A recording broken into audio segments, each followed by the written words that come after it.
বাংলাদেশের ফুটবল দীর্ঘদিন ধরেই সংগ্রামের মধ্যে দিয়ে এগিয়ে চলেছে। একসময় দেশের খেলার আসর মানেই ছিল শুধুই ক্রিকেটের জয় জয়কার, কিন্তু ধীরে ধীরে ফুটবলও তার জায়গা করে নিতে শুরু করেছে। বাংলাদেশ প্রিমিয়ার লিগ থেকে শুরু করে জাতীয় দলের আন্তর্জাতিক আসরগুলোতে এখন নিয়মিতই শোনা যায় নতুন তারকাদের নাম। বিশেষ করে সাম্প্রতিক সময়ে জাতীয় দলে যুক্ত হয়েছেন এমন কিছু খেলোয়াড় যারা শুধু মাঠে পারফরমেন্স দিয়েই নয়, তাদের বাজার মূল্য দিয়েও সবার দৃষ্টি কেড়েছেন। বাজার মূল্য বা মার্কেট ভ্যালু আসলে বোঝায় একজন ফুটবলারের কতটা সম্ভাবনা, কতটা চাহিদা আর কতটা আন্তর্জাতিক মান আছে। বিশ্ব ফুটবলে যেমন লিওনেল মেসি বা ক্রিস্টিয়ানো রোনালদো তাদের নাম আর পারফরমেন্স দিয়ে কোটি কোটি ডলারের বাজার মূল্য তৈরি করেছেন, ঠিক তেমনি বাংলাদেশের ফুটবলেও এখন উঠে আসছে কিছু খেলোয়াড় যারা কোটি কোটি টাকার দামে নিজেদের নাম লিখিয়ে নিচ্ছেন। আজ আমরা জানব বাংলাদেশের জাতীয় দলের সেই 5 জন খেলোয়াড়ের নাম যারা বাজার মূল্যের দিক থেকে সবচেয়ে মূল্যবান। প্রথমে রয়েছেন হামজা চৌধুরী। তার বাজার মূল্য 4.9 মিলিয়ন ইউরো, যা প্রায় 62 কোটি 96 লাখ টাকা। বাংলাদেশের একমাত্র ইংলিশ প্রিমিয়ার লিগে খেলা তারকা তিনি। বর্তমানে খেলছেন শেফিল্ড ইউনাইটেডে। তার একার উপস্থিতিতেই জাতীয় দলের বাজার মূল্য কয়েক গুণ বেড়ে গেছে। দ্বিতীয় স্থানে আছেন রাকিব হোসেন।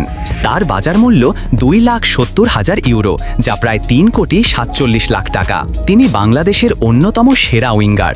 রাকিব হোসেনের গতি, ড্রিবলিং আর নির্ভুল ফিনিশিং তাকে জাতীয় দলে অপরিহার্য করেছে। তৃতীয় স্থানে রয়েছেন ইসা ফয়সাল।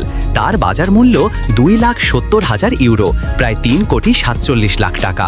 বাংলাদেশের তরুণ লেফট ব্যাক হিসাবে তিনি রক্ষণভাগে দৃঢ়তা আনেন এবং আক্রমণেও ভূমিকা রাখেন। চতুর্থ স্থানে মোহাম্মদ হৃদয়।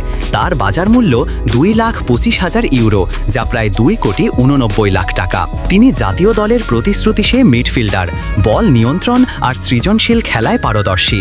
পঞ্চম স্থানে রয়েছেন সমিত সোম। তার বাজার মূল্য 2 লাখ ইউরো, প্রায় 2 কোটি 57 লাখ টাকা। কানাডা জন্ম এই বাংলাদেশি মিডফিল্ডার বিদেশি লিগে খেলার অভিজ্ঞতা নিয়ে জাতীয় দলে এসেছেন। তার খেলার দখল এবং আন্তর্জাতিক অভিজ্ঞতা বাংলাদেশ দলের জন্য বাড়তি শক্তি। ষষ্ঠ স্থানে অবস্থান করছেন সোহেল রানা। তার বাজার মূল্য 2 লাখ ইউরো, প্রায় 2 কোটি 57 লাখ টাকা। তিনি জাতীয় দলের অভিজ্ঞ মিডফিল্ডার। মাঠে তার অভিজ্ঞতা ও নেতৃত্ব দলের জন্য বড় ভরসা।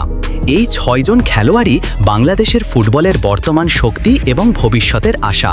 বিশেষ করে হামজা চৌধুরীর উপস্থিতি জাতীয় দলের আন্তর্জাতিক বাজার মূল্য বাড়িয়েছে কয়েক গুণ। অন্যদিকে রাকিব, ফয়সাল, হৃদয়, সমিত আর সোহেল প্রতিজনই তাদের নিজ নিজ জায়গায় দলের জন্য অপরিহার্য। তাদের পারফরমেন্সই আগামী দিনে বাংলাদেশের ফুটবলকে বিশ্ব মঞ্চে পৌঁছে দেবে। এই বিষয় নিয়ে আরও কিছু জানতে চাইলে কমেন্ট বক্সে জানান। এরকম দুর্দান্ত ফুটবল কন্টেন্ট পেতে আমাদের চ্যানেলটি সাবস্ক্রাইব করুন এবং আমাদের পাশেই থাকুন। ধন্যবাদ।